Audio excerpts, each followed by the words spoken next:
হরেরামপুর বানিয়াখালী গ্রামে বাস করত মাসুম মোল্লা নামে এক দরিদ্র কৃষকের একমাত্র ছেলে। প্রতিদিন ভোরে ওঠে মাঠে যেত, তার একটি মাত্র জমি ছিল, তা থেকেই মাসুম জীবিকা নির্বাহ করত।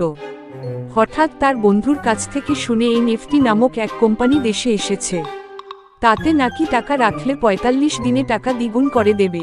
এটা শুনে মাসুম মনে মনে চিন্তা করে যে আমি টাকা কোথায় পাই।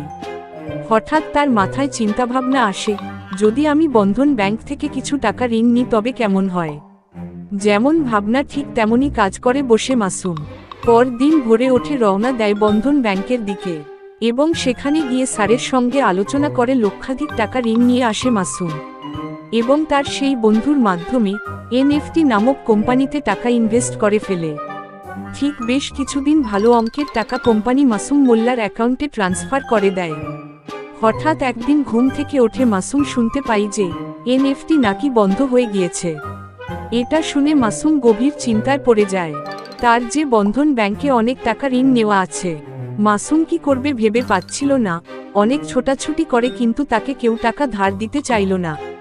কি করবে ভেবে না পেয়ে তার একমাত্র সম্পদ নিজের জমিটুকু বিক্রি করে বন্ধন ব্যাংকের ঋণ পরিশোধ করে মাসুম মোল্লা। এটা দেখে আমরা শিখতে পারি যে এই দেশে যে সমস্ত অনলাইন ফ্রন্টগুলি চালু আছে তাতে যেন আমরা বুঝে শুনে ইনভেস্ট করি। ধন্যবাদ, ভালো থাকবেন, সুস্থ থাকবেন, দেখা হচ্ছে আবার নেক্সট ভিডিওতে।